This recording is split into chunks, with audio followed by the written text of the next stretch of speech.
Hello and welcome to another episode of the Construction Corner podcast. I'm Dylan, I'm your host, and today we are going to be talking about BIM. What the BIM? The reason I want to talk about BIM is I've been doing a lot of like BIM 101 courses for the Associated Builders and Contractors Association across the country. And what I cover in that course is honestly really pretty simple. It's um, you know, we hear about this term BIM, and it really encompasses a ton of technology. But let's define BIM. BIM stands for Building Information Model. What that is a 3D representation of a building with a database behind it, meaning that each and every element part within the model has information appertaining to it, right? It can tell you the diameter of a pipe. It can tell you insulation thickness that goes on that pipe. It can do length, cost, uh, volume. Everything about that specific piece is contained within that database. Colors, anything else that you want to put to that, any properties, any attributes, you can build out basically that database for that specific element.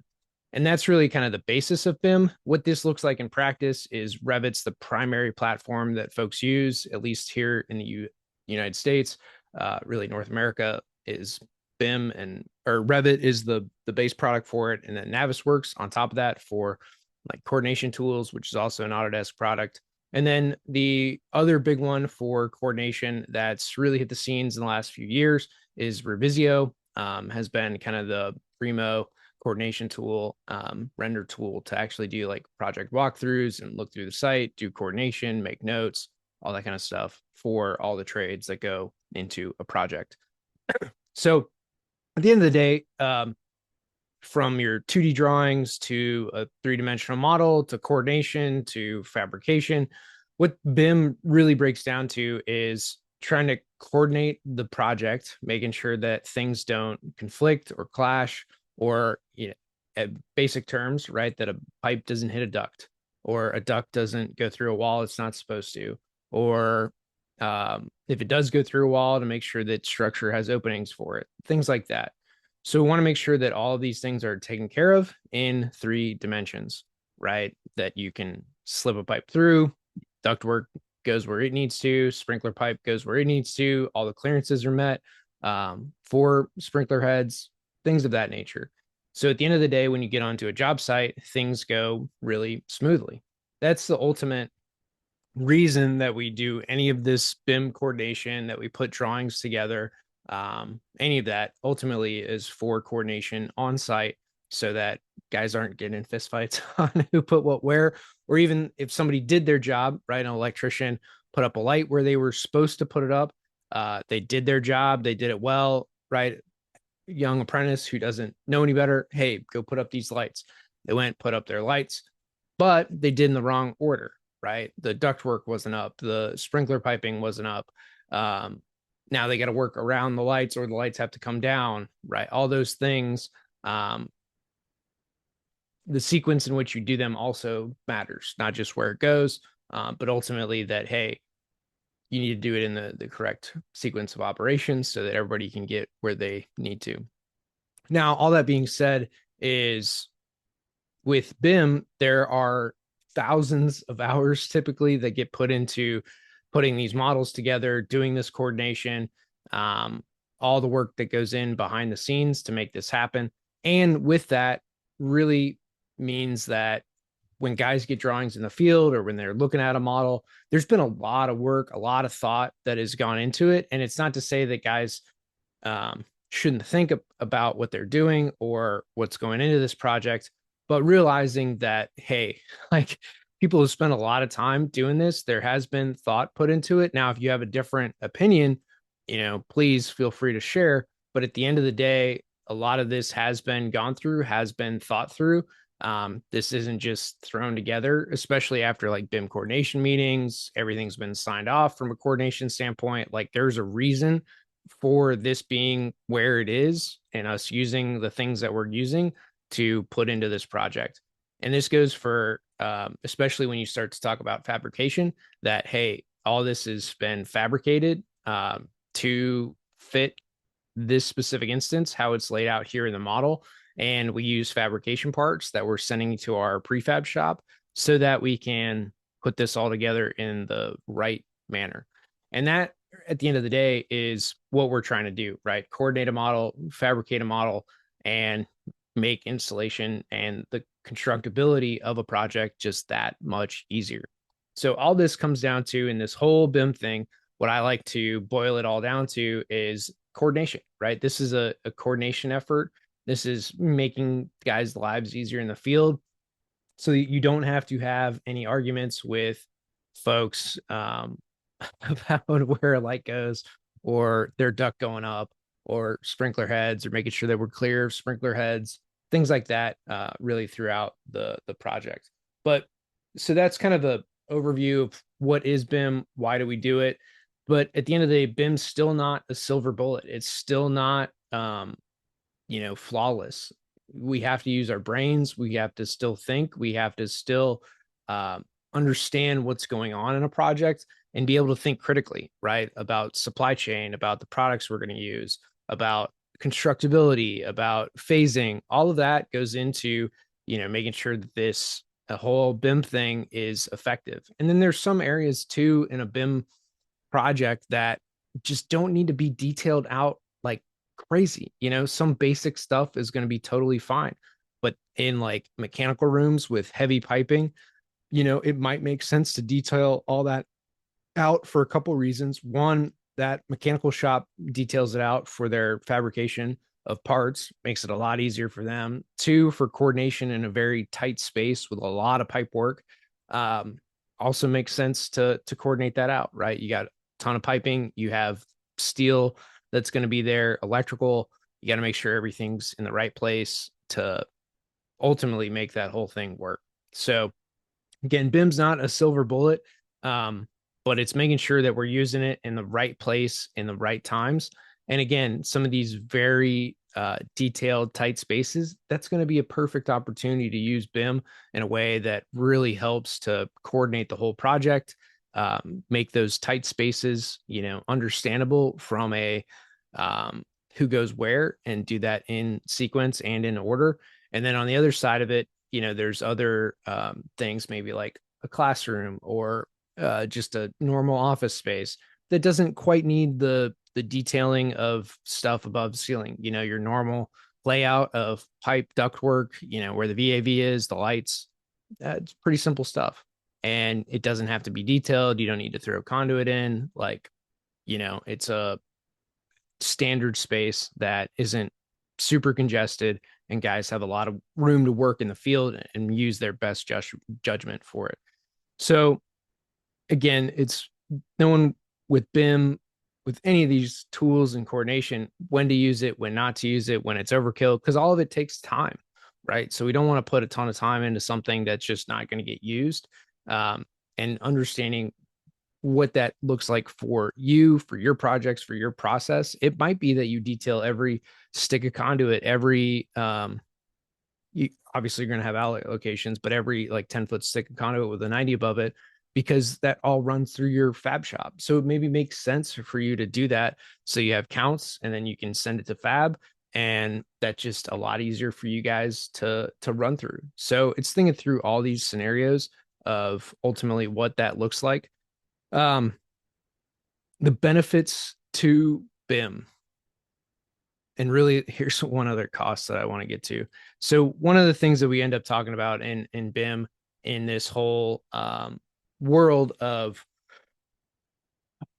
coordination, of getting through things, and just the time that it takes. So on like a standard BIM coordination meeting, and for a reasonably sized project, let's say 100,000 square foot project, you've got 10 people on the meeting from all trades. You got the GC, you got a BIM coordinator, probably BIM lead on there to run through the coordination efforts. So you got, let's just say 10 people.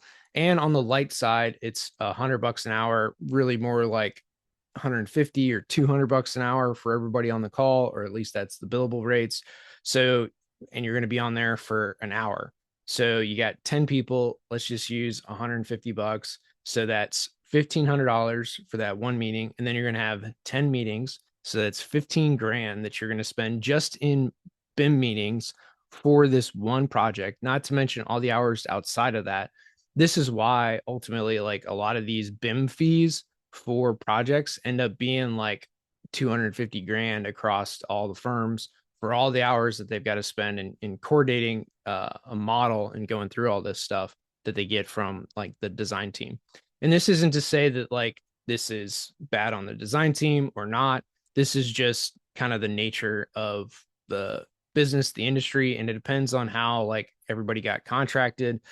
Anyway, that's why you're seeing these large fees in rework or, contractors selecting different duct material. And a lot of that, some of that's on them. Some of that's, design team didn't coordinate or didn't have time to, or whatever the case might be.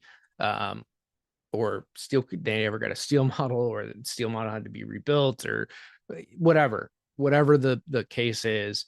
This is why you're seeing these kind of fees associated with it. It's just purely time, and then across, again, 10, 7 different trades to do it.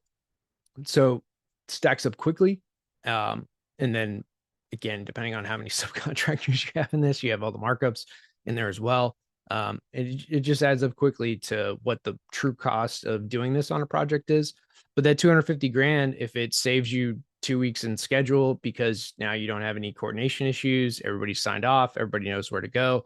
So once you release everybody to build, you should really have too many issues moving forward, right? Everything's where it's supposed to be. As long as everybody's looking at the right model, things should be in pretty good shape. So that's the gist of kind of some costing, but let's look at the benefits, right? And I just touched on some of these, but is field rework, right? What's the cost of rework?